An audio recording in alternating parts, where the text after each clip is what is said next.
In today's video, we're breaking down the worst Karen deaths ever recorded, from a Karen wielding pepper spray to defend her unleashed dog, to a Karen stepping past avalanche barriers for that perfect mountain selfie, tasting nature's indifference in the dumbest way ever.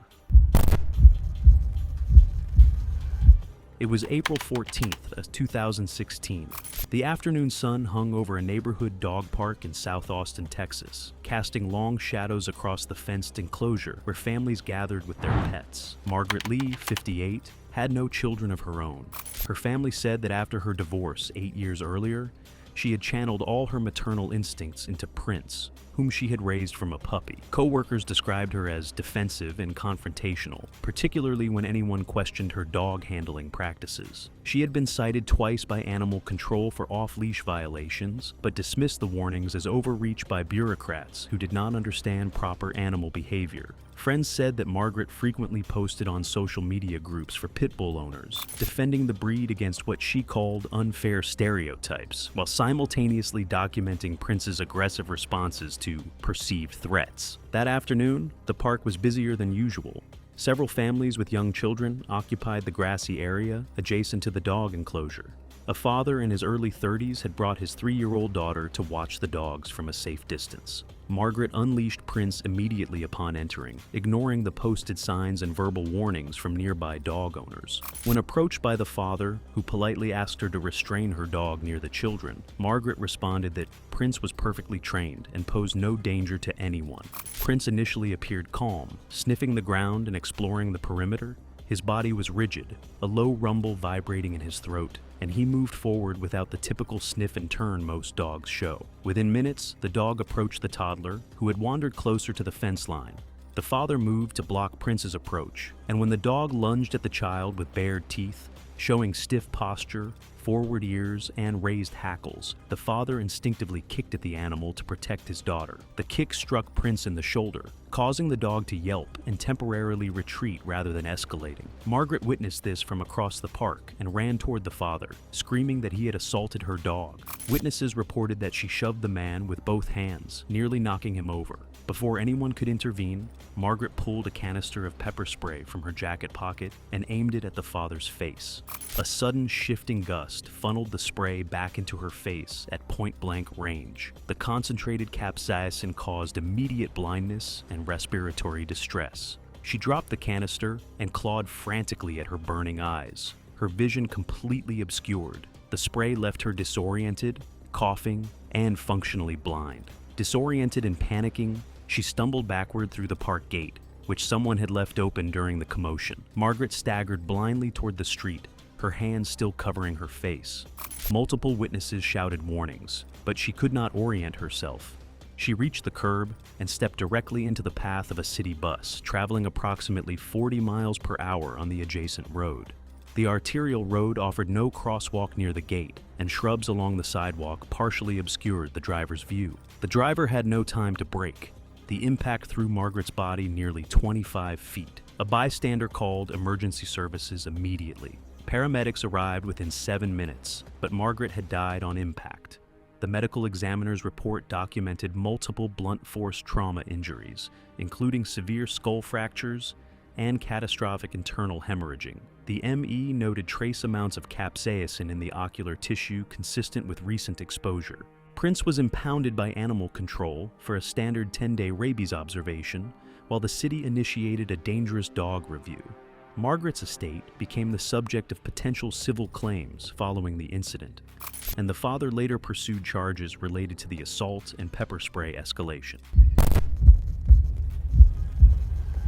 It was February 23, 2015. The Gold Coast beaches stretched under deceptively inviting skies, the kind of afternoon that drew families to the water, despite conditions that would prove deadly. Kylie Goldstein, 34, was about to make a series of decisions that would cost her everything.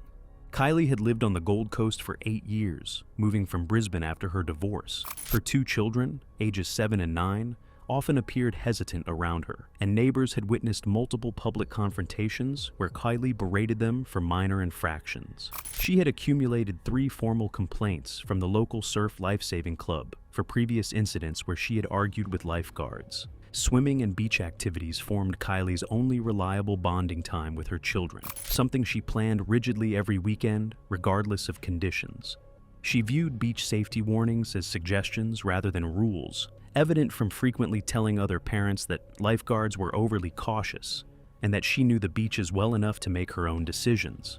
That afternoon, red flags lined the beach at a popular swimming area, warning of dangerous rip currents generated by offshore storm systems. Surf life-saving officers had announced beach closure over loudspeakers 3 times between 1 o'clock and 2:30 in the afternoon. Most families had already packed up and left. Kylie arrived with her children, immediately spotting the red flags. Her son pointed them out, asking if they should go home. According to the kids, Kylie told them they were swimming, or they would lose screen privileges for a month. At the water's edge, a lifeguard approached and explained the closure. Kylie interrupted repeatedly, demanding to know his qualifications and insisting the water looked fine from where she stood.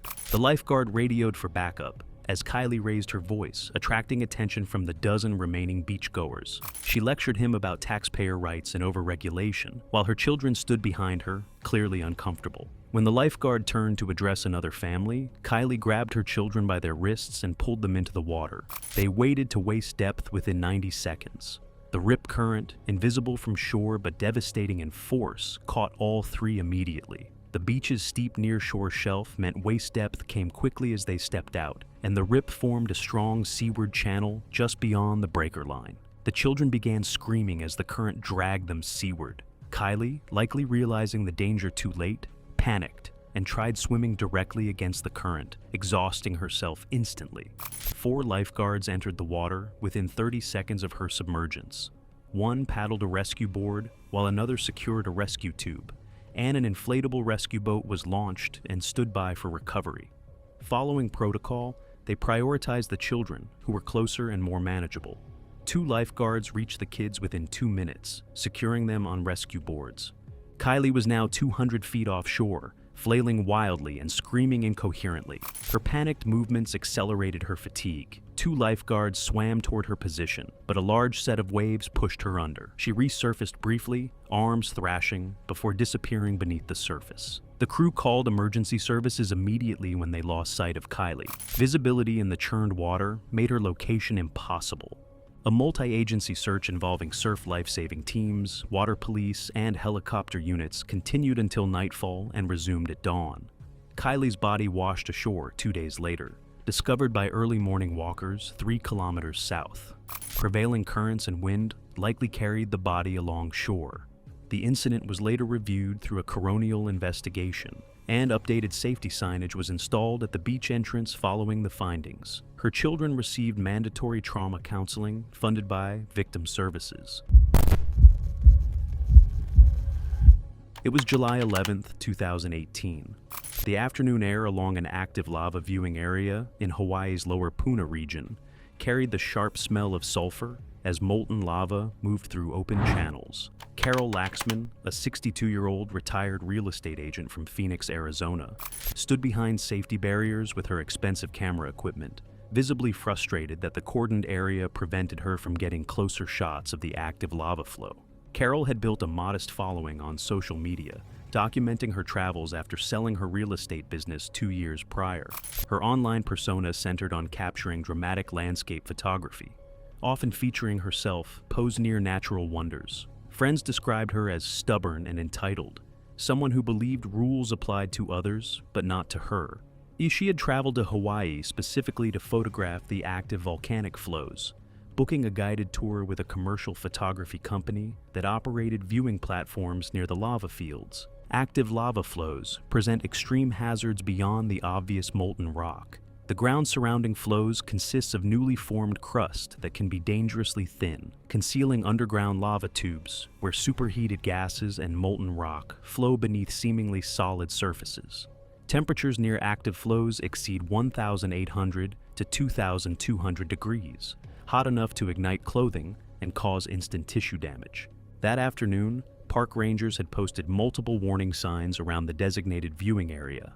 Recent volcanic activity had created unstable ground conditions, and visitors were repeatedly instructed to remain behind safety barriers. Carol had already been warned twice by rangers after ducking under ropes to get closer shots. Other photographers in the area, including a professional crew filming for a documentary series, noticed her increasingly reckless behavior. Around 3:45 in the afternoon, Carol deliberately crossed the final safety barrier, climbing over warning signs that explicitly stated the danger of ground collapse. Several tourists shouted warnings as she approached the edge of an active lava flow. A park ranger stationed about 75 yards away began moving toward her position, calling out over a loudspeaker for her to return immediately. Carol waved dismissively and continued positioning herself on what appeared to be solid rock, overlooking a glowing lava channel. She was attempting to set up a timed photo with the flowing lava behind her. The thin crust beneath her feet gave no warning. She stepped onto a thin skylight, a fragile crust over an active lava tube, which collapsed beneath her, dropping her onto a superheated lava channel below. The documentary crew's cameras captured the moment of collapse. Witnesses heard her screaming for approximately 4 seconds before the sound stopped. The park ranger immediately radioed for emergency services, but the location and extreme temperatures made any rescue attempt impossible. A specialized volcanic response team arrived within 20 minutes, but could only establish a safety perimeter. 2 days later,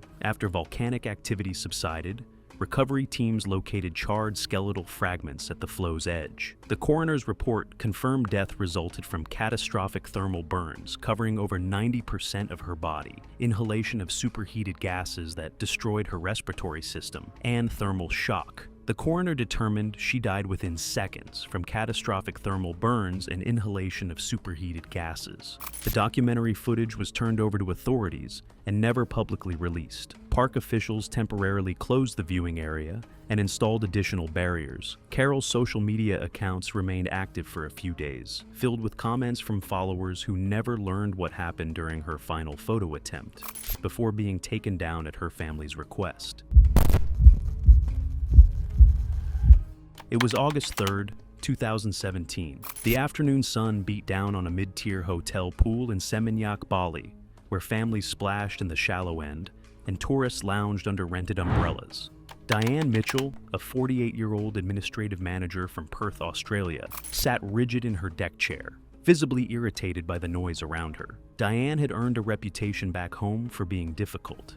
Neighbors complained about her filing noise complaints against children playing in their yards. Her homeowners association record showed multiple disputes over minor infractions. Co-workers described her as controlling and quick to escalate disagreements into formal complaints. They said she approached life with a rigid sense of order, believing rules applied absolutely to everyone except herself, when inconvenient. This trip to Bali was supposed to be a reset after being forced into stress leave following workplace conflicts, but Diane's confrontational nature traveled with her. The hotel pool area was designed for family use, with designated quiet zones clearly marked away from the main swimming area. Diane had deliberately chosen a lounger in the active family section, despite staff suggesting the adults-only pool on the property's other side. She refused to move, insisting she had the right to sit where she pleased, and staff did not want to escalate the disagreement. She spent the morning glaring at children and muttering complaints to other guests, most of whom ignored her increasingly hostile demeanor. Around 2:15 in the afternoon, a 14-year-old Indonesian boy named Adi accidentally splashed water near Diane's chair while playing with friends. Diane exploded from her seat, screaming profanities at the teenager. Adi apologized immediately in broken English, but Diane continued her tirade, demanding he be removed from the pool area. Hotel staff began approaching to de-escalate the situation. Before staff could intervene, Diane spotted Adi's tablet device sitting poolside and grabbed it. Multiple witnesses watched in shock as she held it over the water, taunting the boy before hurling it into the deep end. The expensive device sank immediately to the pool's 8-foot deep bottom. Adi, panicked about losing his family's only tablet, dove after it without hesitation, despite being an inexperienced swimmer. Staff were momentarily distracted by other guests, and initial shouts were mistaken for horseplay, so no one reached the boy immediately. The boy struggled underwater, his movements visible through the clear water, as he grasped the tablet but couldn't push himself back up. His friends screamed for help. Diane stood at the pool, arms crossed. Adi's father, who had been inside the hotel, came running as the on-duty lifeguard and hotel security entered the water. The chaotic rescue attempt took nearly 45 seconds. Adi was pulled out after struggling underwater due to panic and the weight of the tablet, and CPR was initiated immediately while someone called emergency services. During the commotion, Adi's uncle, witnessing the entire incident and overcome with rage, shoved through the crowd and struck Diane once in the face with a closed fist. The punch sent Diane stumbling backward. Her feet slipped on the wet tiles, and she fell hard, the back of her skull impacting the slick concrete pool, coping with a sickening crack. She collapsed onto the deck, blood from a scalp laceration immediately pooling beneath her head. Paramedics arrived following a call from the staff. Adi regained consciousness and survived. Diane did not. She was pronounced dead at a local hospital 90 minutes later. The coroner's report identified severe skull fractures at the base of her head, massive internal bleeding between her brain and skull, and fatal brain swelling. Death resulted from blunt force trauma to the head sustained in the fall. Adi's uncle was arrested and charged with involuntary manslaughter. He received a suspended sentence. Diane's family settled civil claims filed by the hotel and Adi's family for property destruction and endangerment. It was May 19th, 2018. The Overtoom bike lane in Amsterdam stretched wide and busy under overcast skies, a main artery where thousands of cyclists commuted daily through one of Europe's most bike-dependent cities. Brigitte van der Berg, a 52-year-old administrative assistant at a local municipal office, walked in the center of the lane with her terrier on a long, retractable leash, trailing across the pavement, blocking traffic during the evening rush. Brigitte had worked in Amsterdam for 3 decades, but had never adapted to the city's cycling culture. Colleagues described her as stubborn and confrontational, someone who took minor inconveniences personally. She owned no bicycle herself, preferring to walk her dog Max through whatever route seemed convenient, regardless of designated bike infrastructure. Friends had warned her repeatedly about wandering into bike lanes, but she always disregarded their concerns. Amsterdam's bike lanes operate like highways, with cyclists traveling at speeds between 15 and 25 miles per hour in dedicated infrastructure, separated from pedestrian walkways by clear markings and physical barriers. The Overtoom lane was particularly fast-moving, serving as a commuter route where cargo bikes hauling children and goods mixed with racing cyclists and electric bikes. Pedestrians entering these lanes face serious injury risk, a fact reinforced by city safety campaigns Brigitte had seen but ignored. That evening, Brigitte walked Max directly into the bike lane despite pedestrian crossings located every 50 yards. Multiple cyclists rang their bells frantically as she meandered along, looking at her phone while her dog sniffed the pavement. Traffic backed up behind her, a dozen riders forced to slow from 20 miles per hour to a crawl. A delivery cyclist shouted at her to move. Brigitte stopped completely, turning to yell back that she had every right to be there. The delivery rider swerved around her, clipping another cyclist and crashing onto the pavement. His groceries scattered across the lane. Instead of stepping aside, Brigitte began shouting louder about reckless cyclists, completely oblivious to the cargo bike approaching from behind at a distance too short for the rider to safely stop, approximately 25 feet away. The cargo bike's operator, transporting 2 children in the front box, rang his bell repeatedly while braking hard. Brigitte remained planted in place, gesturing angrily at the crashed delivery cyclist. The cargo bike, weighing approximately 200 pounds loaded with its riders and cargo, struck Brigitte from behind at approximately 20 miles per hour, the impact lifting her off her feet. Her body flew forward feet before her head struck the top of a waist-high Amsterdammertje, a narrow, unpadded steel bollard lining the lane's edge. The hollow metallic clang echoed through the street as Brigitte crumpled to the ground. The leash released from her hand as it slipped free under tension while bystanders screamed. The cargo bike operator fell sideways, protecting his children, who were shaken but uninjured. A pedestrian called emergency services immediately. Paramedics arrived within 7 minutes, finding Brigitte unconscious with visible head trauma and labored breathing. She died en route to the hospital, despite resuscitation attempts. The autopsy revealed massive cranial fractures, thoracic trauma, 6 broken ribs, and severe internal hemorrhaging. The medical examiner confirmed the steel bollard impact as the primary cause of death, with blunt force trauma from the initial bike collision contributing. Amsterdam authorities used the incident to reinforce pedestrian safety regulations in bike lanes, installing additional warning signs along the Overtoom route. Investigators noted that nearby municipal CCTV and a cyclist helmet camera had captured the sequence of events, helping reconstruct the collision. Brigitte's terrier Max was rescued at the scene after being quickly retrieved by a bystander during the chaos, and later adopted by her neighbor, who had repeatedly warned her about the bike lanes she refused to respect. It was March 12, 2013. The Swiss Alps stretched under deceptively calm skies, hiding dangers that would claim a life before sunset. Greta Zimmermann, a 65-year-old retired schoolteacher from Zurich, was at the base of a restricted avalanche zone with her husband Klaus, drawn by terrain that would test her lifelong habit of bending rules for recognition. Greta had spent 40 years hiking alpine trails, accumulating an impressive catalog of summit photos and trail completions across Switzerland and Austria. She had a reputation among fellow hikers as someone who argued loudly with rangers and staff. She frequently told other hikers that particular signages were ridiculous and that she deserved access because she was experienced and had hiked these mountains for decades. Friends described her as fearless but dismissive of authority, and she often escalated minor disputes into verbal confrontations over perceived restrictions. Alpine hiking demands respect for rapidly changing conditions, where avalanche-prone slopes can release without warning when snowpack stability deteriorates, requiring constant assessment of terrain features and weather patterns that determine whether a trail remains passable or becomes a deadly trap. Although experienced, she had left her avalanche transceiver and airbag behind that morning, saying she only planned a quick shot. That morning, regional avalanche services had issued critical warnings across the Alps. Fresh snowfall throughout the previous week had created unstable layers, and rising temperatures were destabilizing snowpack on south-facing slopes. Multiple trails near the popular resort area where Greta and Klaus were staying had been closed with barriers and prominent warning signs detailing extreme avalanche danger.